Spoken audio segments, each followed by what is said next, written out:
2022 is about to get the F out. But before it goes, we need to talk about some of the awesome matches we saw this year. For this particular video, I will be ranking my top 10 favorite WWE matches of 2022. So don't get mad at me if yours isn't on the list. Instead, you can leave a comment in the comment section below, or you can even tweet me. Denise, how dare you not have my match of the year?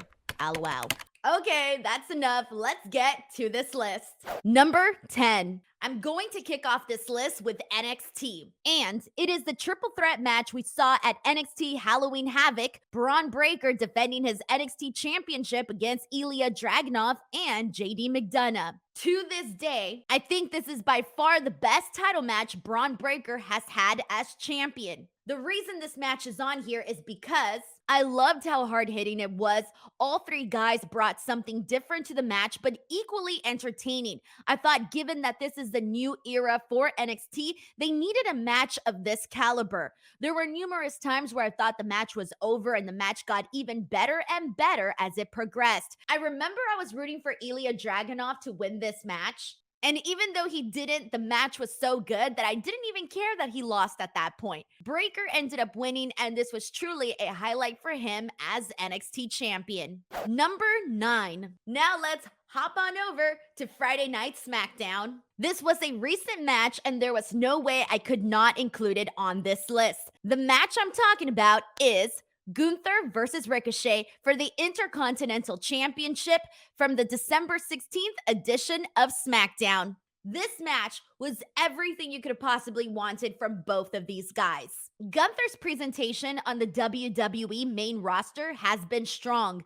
They have booked him as a strong Intercontinental Champion, and this is the most important the belt has felt in a long time. As for Ricochet, they have recently been doing so much more with him. Prior to this match with Gunther, he had a phenomenal finals match with Santos Escobar. So he goes into this match with Gunther, and at this point, Ricochet is kind of feeling red hot. My favorite thing about this match was how legit they made Ricochet look without taking anything away from Gunther. They kept Gunther looking like a monster. Ricochet was more than just a guy who can do cool moves. They made him feel like somebody who can do more on the roster. He did a lot of big moments where you really thought either man had the win. Of course, we see Gunther chop the soul out of Ricochet, followed by a powerbomb, and it ended up being a near fall, which garnered a huge reaction from the crowd. Gunther snaps and eventually gets his win, and it made for a very entertaining match. Number 8. If you would have told me prior to this match that it was going to be on my top 10 favorite WWE matches for the year, I would have not believed you. But legit, the reason that I'm putting this match on this list is because it was truly different from anything else that you'd seen in the year. And so because it was fun, it was entertaining, it was different, I had to include it. The match I'm talking about is Johnny Knoxville versus Sami Zayn in an Anything Goes match from WrestleMania 38 Night 2.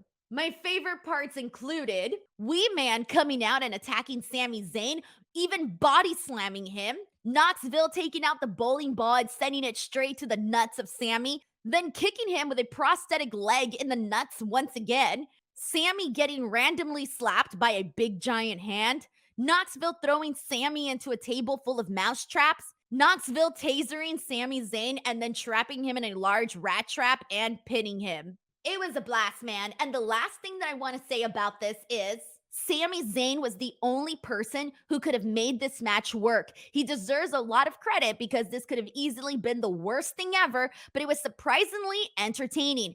For a show like this, it was perfect and the crowd, including myself, had a really good time watching it. Number 7. This one is going to the last woman standing match for the WWE Raw Women's Championship that took place at WWE Crown Jewel between Bianca Belair and Bayley. I absolutely love the work that these two women have done together. We have seen them wrestle each other in these big matches multiple times, yet they never failed to do a phenomenal job with one another. I like that when they wrestle each other, they are fearless and they implement cool and creative things in their matches.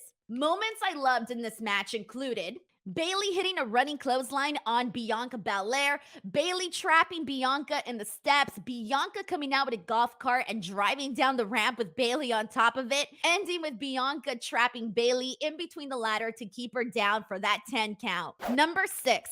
I'm putting Roman Reigns versus Logan Paul for the undisputed WWE Universal Championship, which took place at Crown Jewel. Now, this was a match that we all knew Roman Reigns was going to win. I mean, I think people would have rioted had Logan Paul actually won this match. This was only Logan's third match in the WWE, and while he did a great job in his first two matches, this third match, he blew our expectations out of the water. Now, there were some stuff that I would say made this match a little overbooked, which included the Usos attacking Logan's entourage, his brother Jake Paul coming out and punching the Usos. That part sucked. So I wasn't a big fan of that stuff. So let's just keep it with everything else that happened between Roman Reigns and Logan Paul in ring wise. One of the things I enjoyed about Logan was he brings intensity into what he does. We saw Logan execute a really nice leapfrog, a crossbody off the barricade. He even went for a phenomenal forearm that found him getting a huge right from Roman.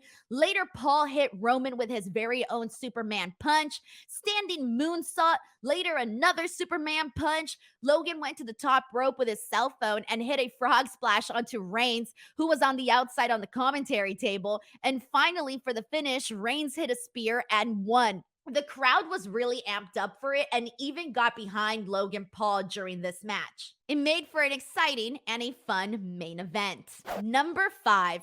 And speaking of the tribal chief, Roman Reigns, next up on this list, I'm taking you to SummerSlam, the last man standing match between Roman Reigns and Brock Lesnar for the undisputed WWE Universal Championship. Trust me, I know we've seen Roman Reigns versus Brock Lesnar 1 zillion times, but regardless, I found this match to be hella entertaining. I mean, this match started off with Brock driving a tractor to the ring. The reason I chose this match was because it got started hot, which is how a match like this should.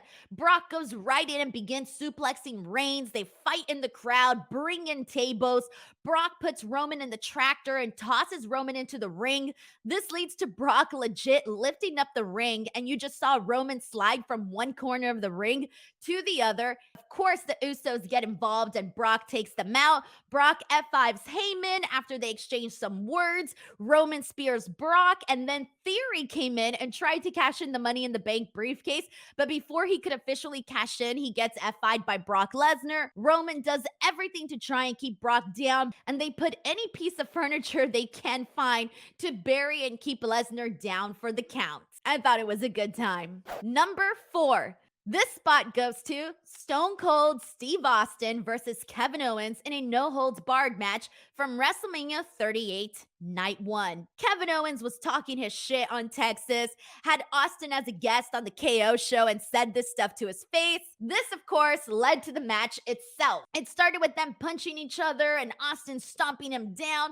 They brawl everywhere, incorporate weapons. At one point, we see Kevin Owens try to use Austin's ATV, so Austin beats him and drives him up the ramp with it, taking the fight to the stage. We get so much fun back and forth action between the two, and Kevin Owens just looks like he's having the time of his life, and Austin finally wins with the stunner. It was a really good time and just a feel-good moment to see Stone Cold Steve Austin wrestle again, and Kevin Owens was the perfect person for this.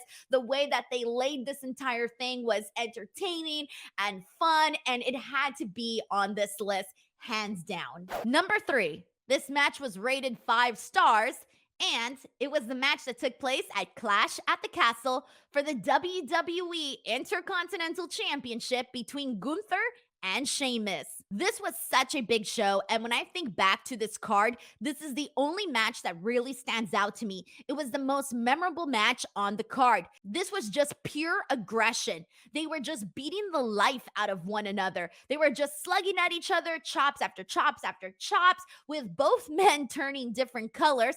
And eventually we do see Gunther defeat Sheamus, and it was just a badass performance that really, really made the night feel extra special. Number 2. Next up on my list is from Hell in a Cell. Cody Rhodes defeating Seth frickin' Rollins inside a Hell in a Cell. This is a match that I can still remember exactly how I felt when I was watching it. The second that Cody Rhodes took off his jacket and we saw what his torn pec looked like, it was like, is he really gonna wrestle like this? The entire match, I was on the edge. Any little thing that was done in this match just felt extra painful and really just hit harder. While I don't think it was the safest idea to have Cody wrestle in that condition, it sure as hell earned my respect and the respect of many others. Seth Rollins inflicted all sorts of pain on Cody, being such a heel by putting on Cody's jacket, hitting him with his belt. Cody at one point even brings in a bull rope and Cody nails Seth in the head with the bell. Seth brings in a sledgehammer, but Cody avoids it and hits him with a pedigree. We see Seth get him with the stomp. We see Cody get him with the crossroads. Cody nails him with the sledgehammer and gets the victory. This one had me absolutely hooked, man. I felt every single moment of this match, and even going back and rewatching this match, oh man, I was brought back to the moment, and it felt really good. But now it is time for my favorite, my number one match for WWE in 2022. And it goes to Bianca Belair versus Becky Lynch for the WWE Raw Women's Championship from WrestleMania 38, Night 1. I cannot describe to you what it was like watching this match live. This was the kind of match that just takes you into another zone, and the feeling I had after this performance was just exhilarating. I loved this match so very much. I knew this was going to be my number one even before I laid out this entire list. And even then, going back and rewatching it, I still felt, exactly the same way. Like I didn't feel disappointed when I went back to rewatch this match. This was really good. It was really just the best from Bianca, the best from Becky Lynch. There was a lot of cool stuff in this match. They teased Becky nearly winning the match the same way she did at SummerSlam, but we just got so much really great stuff between Becky and Bianca. Bianca hitting the 450 splash on Becky and eventually getting the win with the kiss of death and becoming the new Raw Women's Champion. This was the match that they needed to have from the very beginning, and it absolutely blew me away and just made me very very happy. And even when I was doing all of these like WrestleMania post shows and talking about my favorite matches, this was the match that was like, this was the best of the night. This had like the crowd just so fired up. It had me fired up. And because of that, I just had to put it at my number one on the list because I just remember how I felt during this match and even afterwards. I was like, woo, like kind of the feeling that you get when you're like done with a roller coaster and you're like, yep, I made it. I survived that. It was so good. So good. And that's a wrap for my favorite matches of WWE from 2022. Let me know which matches are your favorite in the comments section below.